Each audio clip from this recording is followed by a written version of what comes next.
name is Shonte Monroe. This is my life, my story. Hey, how you doing today? Great, how are you? I'm good, good. I want to thank you for coming in and telling your story today.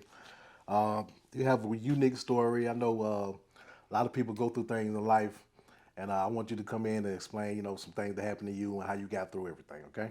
Okay, sounds good. All right. Where are you from? I'm from Rocky Mount, North Carolina. Okay, okay.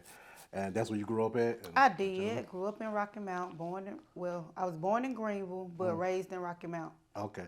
So, how was your childhood growing up? When you were young, what was your personality like? Well, my personality was like free spirit type person. I always had a good heart. Always been just basically free hearted. Okay, nothing wrong with that. You have any siblings? I do. So we are a blended family. Okay, So my mom is three girls. She had three girls, and okay, so my dad had before the marriage he had a son and a daughter, okay. which she passed in 2020. Oh, okay, wow. Yeah, Now, at an early age for you and your family, something happened early to impact your family, correct? correct. So in 1996, me and my dad we had it was the month of February to be exact, and you know how the father daughter dances occur.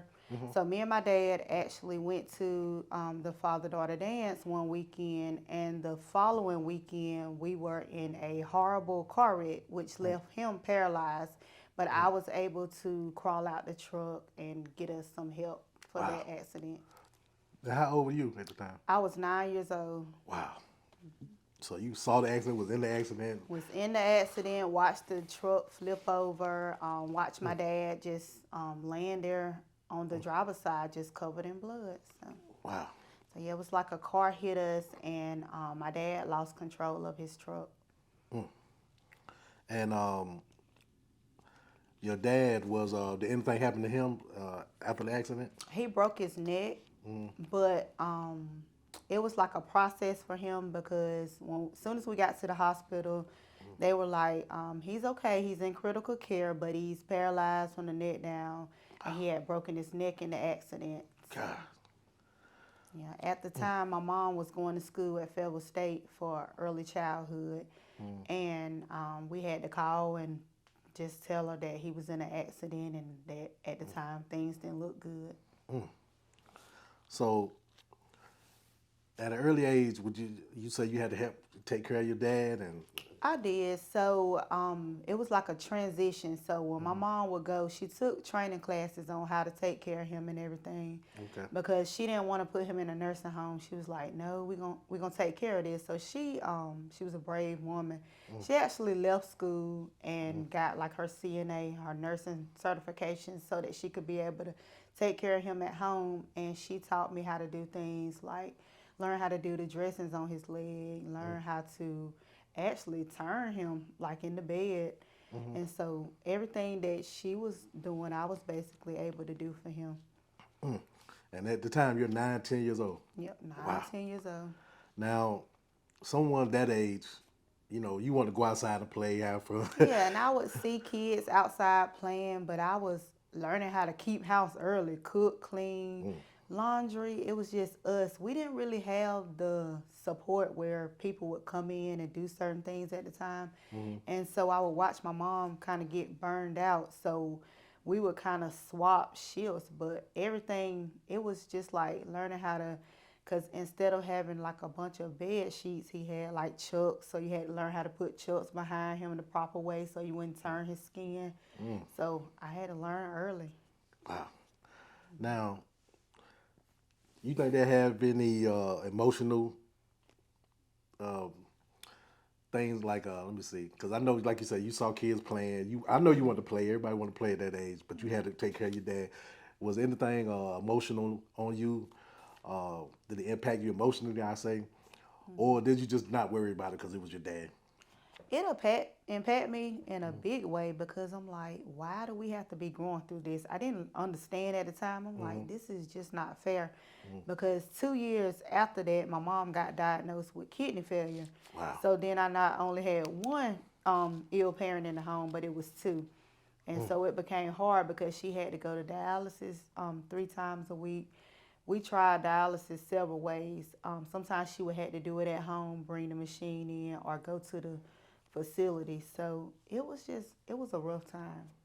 And so I oftentimes like question like why, why my parents had to go through this. Yeah. Um, and all this at a young age. And as you started to get older, would you say maybe high school and around that, did that impact your personal relationships with friends, with maybe boyfriends, anything? It did because, because it formed a part of hurt inside of me because I just grew up just thinking, because I saw my parents suffer a lot and go through a lot of health issues. And so it was kind of hard for me to bond with other people and relate to other people because all I saw in my home was kind of like sickness and pain. So, Yeah. Wow. Now, as you become an adult, you find love and you get married, correct? correct.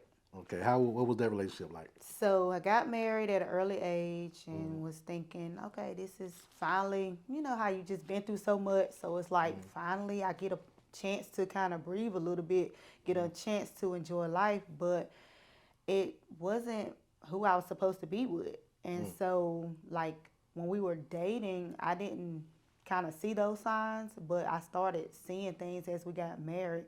So I didn't stay married long. Okay. Uh, so after, but you did love him, I'm assuming. You Yeah, got married. I did. You Now, know how, like when you thinking you found that one and you yeah. just in love, and so yeah. Okay. But after the marriage ended, um, was you hurt a lot, or did you just move on, or? I was hurt a lot because my mom had passed maybe like a year or two before that, Oh, okay. and so I was it was kind of like shattered. And like a divorce, you go through so many things, and grief is one of them. Okay. Oftentimes, people don't realize that, but it was just like a big kind of hurt, kind of slap in the face at the time, and then sometimes people can be cruel and they can be kind of hateful. So it was kind of like really painful. Now, I know you said a minute ago that he was not who you were supposed to be with, Right. and and so it is someone that you think you're supposed to be with. I'm assuming. Was it someone that you really fell for? Okay, so let's rewind a little bit. Okay. When I was 18, I had just got out of high school, and so I started working at McDonald's, and I met this guy, and me and him kind of like really clicked. It was like perfect. Okay. And so I always felt like he was my soulmate, but as the years went by, we kind of went our separate ways. Okay. And so that's kind of like years later when I got married, that was kind of, you know, I would always think about this person, and even like from time to time, we would like reach out to one another just to see how we were doing. Okay. We always had this perfect bond. It was like even though we weren't together, we still was cool. And matter of fact, when my mom passed, he was one of the first people to kind of reach out to me. So after the marriage, you and him reconnected. Me and him like reconnected years later. It was like a coincidence. Okay. So he kind of messaged me on Instagram and people not social media.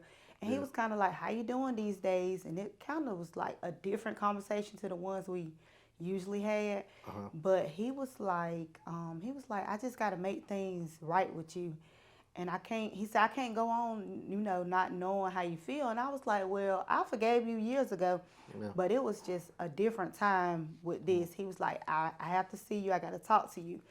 So I told him I was playing hard to get. So I was like, give me a little time to kind of think about it and I'll let you know.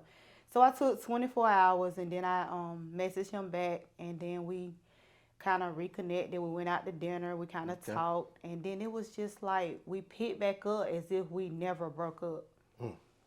That's good. That's good. Now, you're at an early age, you went through things emotionally. Um, you did graduate high school, but you did lose your mom and you did get married. So I'm assuming there's a lot of emotions going through you. Yeah. And then you reconnect with someone who would say, that you had a really close bond with. Right. And a strong bond. Yeah. what was that? What was the relationship? Like? Did you get back in a relationship, or y'all just starting We talking? started kind of talking and picking back up where we left off, and actually, back in the day, he used to tease me about having his son, and he Okay. would say, because his name was Montreal, and he used to always be like, one day you're gonna have Montreal Jr. And I was like, I ain't thinking about what he talking about, because Yeah. we young, and I'm Yeah. Yeah. like, this can't happen, but it actually ended up happening. Wow. Yeah, and that was like 15 years later. So he spoke into existence. He did. And so becoming so this is your first child. First child. Is this your only child to this day? Only child. He was Okay. actually a miracle child, because I was like, when I found out I was pregnant, I said, ain't no way. This Yeah. just this just cannot be. I was like, what? Me? Because at the time I was 35, and I was like, I ain't had no kids now, so I Yeah. probably Yeah. won't be having none. But Yeah. miracles do happen. So Yeah. so so you have a son. I do. You have this wonderful guy that you reconnected with. Yes. How are things going with the child being born and your new relationship with the father, and how's it going? So, sadly, when my when I was actually 5 weeks pregnant, and my son's father, he was shot. He was at the wrong place at the wrong time, Wow. and so he ended up getting killed. And Wow. so that was very devastating for me, because Yeah. I'm like, okay, like everything was like coming back together. It was like a movie. Like Yeah. we reconnect. The thing he had spoke about years ago came to pass, and like even before he passed away, he told me, he was like, "You gonna have my son. His name gonna be Montreal Jr. and he gonna be just like me." And he really is. He's every bit of his dad. Wow. And you said you were pregnant when he was killed. I was pregnant. So it's already a lot of emotions when you're pregnant, and Right. then you had to deal with this added grief. How did you cope with the loss of him? So it was difficult, but I had great support during this time, and Okay. so I had people that was like encouraging me, speaking into my life.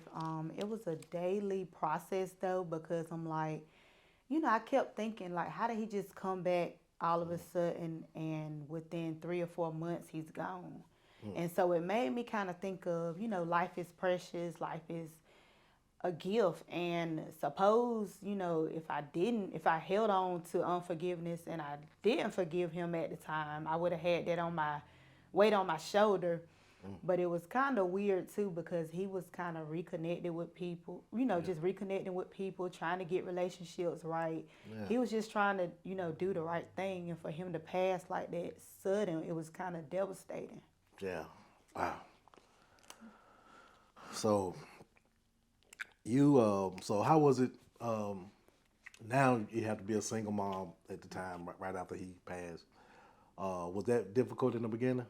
It was, because, of course, his side of the family, they were kind of going through, Yeah. and so like during the time of my pregnancy, it was kind of like everybody had to process, because it's like he's gone, and then he have this child, that Yeah.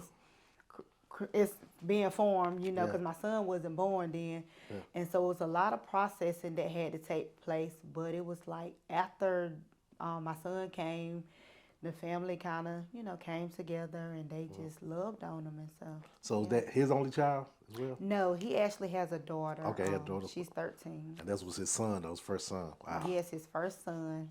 Looks like him, named after him. And he always, like I say, back in the day, he just talked about a Trail Jr. And you said, you did say, but his family was very supportive Yeah, of you. Okay. absolutely. Okay, that's great. So, at an early age, you went through, a bad accident. Your dad was paralyzed. After some years later, your mom, when she was sick and she ended up passing away, you had a marriage that didn't work out. Then on top of that, you had, while you was pregnant, the love of your life passed away, was murdered, we'll say. How has these experiences helped shape your relationships now and your resilience in your life now? I'll just say you have to turn pain into purpose because anything that you go through is not wasted. And so you don't want to waste your pain. You want to learn from some of the things you went through and you want to be. I've always been a strong person, but these experiences made me even stronger. So I tell people, just kind of go through it, but don't let it consume you and constantly just pray and talk to God when you can't talk to nobody else. Yeah, exactly. Now let's talk about how old is your son now? He's 3. Okay, so this just happened a couple of years, like 3 or 4 years ago. Right. Um, so let's talk about you now, uh, and what are you doing now? So now I actually wrote a book called Life is Challenging But Hang in There. Okay, And I'm also in an anthology called Down for the Count. And it's about women are in that book and it's about life stories, things they have went through, things they've overcome. And I have 3 more books that I'm working on now. wow, wow. Yeah. Where can they get the books? They can go on Amazon Okay, and Barnes and Noble for My Life is Challenging But Hang in There. okay.